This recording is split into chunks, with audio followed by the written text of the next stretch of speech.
When is mold remediation actually necessary? In today's video, this is exactly what we're going to be discussing. So that way, if you ever have any question about whether or not you need to bring in a professional mold remediation company, you're going to know exactly what to do. So you ready for the really cool intro? Let's go.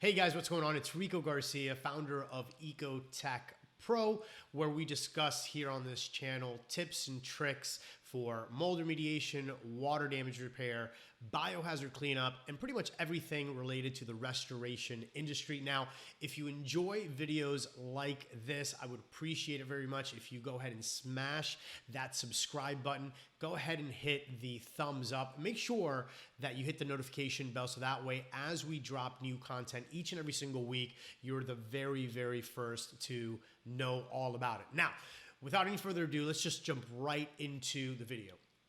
How do you really know whether or not you need mold remediation? So depending on where you look and what information it is that you're reading, as a general rule of thumb, anything above and beyond 10 square feet, you should really go ahead and bring in or think about bringing in a professional mold remediation company, right?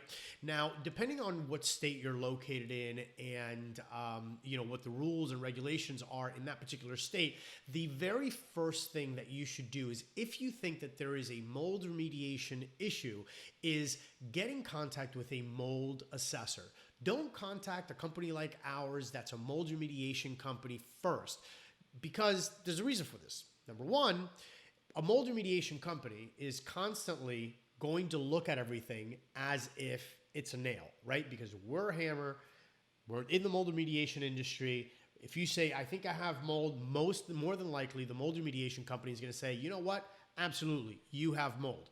Well, the way to avoid that is, number one, just get a mold assessor. A mold assessor doesn't really have a horse in the race, right? He's going to go in, he's got a fixed price, and he's going to go ahead and do some air quality samples. He's going to do some swab tests. He's going to go ahead and use his thermal imaging camera, his moisture meter, and everything else that's in his toolkit in order to assess the overall situation in the property, and then sends everything off to the samples over to a third-party lab. And within about a day or two, he should have those results back, and then he builds his report based on his findings. Now, you, as the homeowner or as the business owner, what you do is you take that report and then you contact a company, let's say, for example, like ours, a remediation company, that what we specialize in is in actually removing and remediating the mold, making sure that the home is in a safe and suitable living condition, right?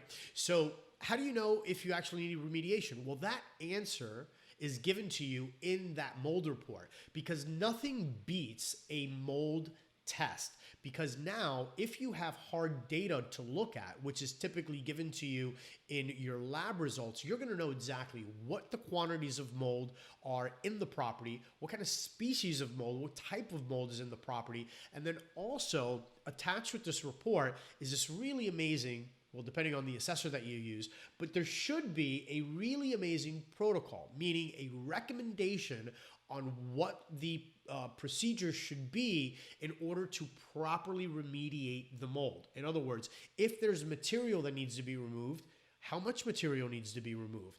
If there's air scrubbers that are needed, which more than likely there will be, how many air scrubbers are needed? If there's dehumidifiers that are needed in order to bring the relative humidity down in the property throughout the remediation process, all of these details are going to or should be included in this mold assessor's report. So if you have a question as to whether or not you really need mold remediation, the very first thing that I would say is, number one, if it's more than 10 square feet, right, just eliminate any and all doubt. contact the mold assessor first and do the sampling, make sure that you get a good protocol, and then read over that report. Once you have that in your hand and you understand exactly what it is that's going on in the property, then go ahead and forward that report over to a mold remediation company, which they should be able to build their estimate, right? The cost of the repairs based on the findings of this mold assessor.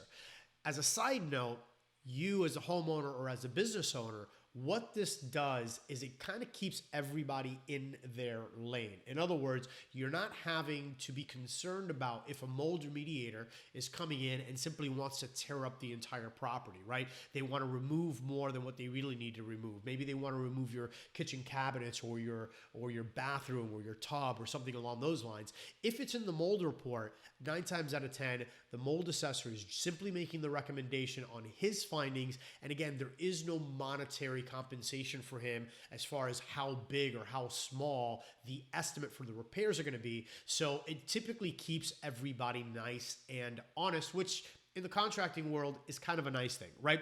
So at any rate, guys, I hope that this video is useful for you and adds a little bit of clarification as to whether or not if you are ever faced with a mold remediation scenario and you really are kind of asking yourself, do I need to bring somebody in? I think that this should be probably the number one and the only tip in order to kind of get that doubt out of your head. And as always, if you have any questions, any concerns, just go ahead and leave a comment below and I will personally go ahead and reach out to you, hopefully answering any questions that you may have. And until next time, I'll see you guys soon.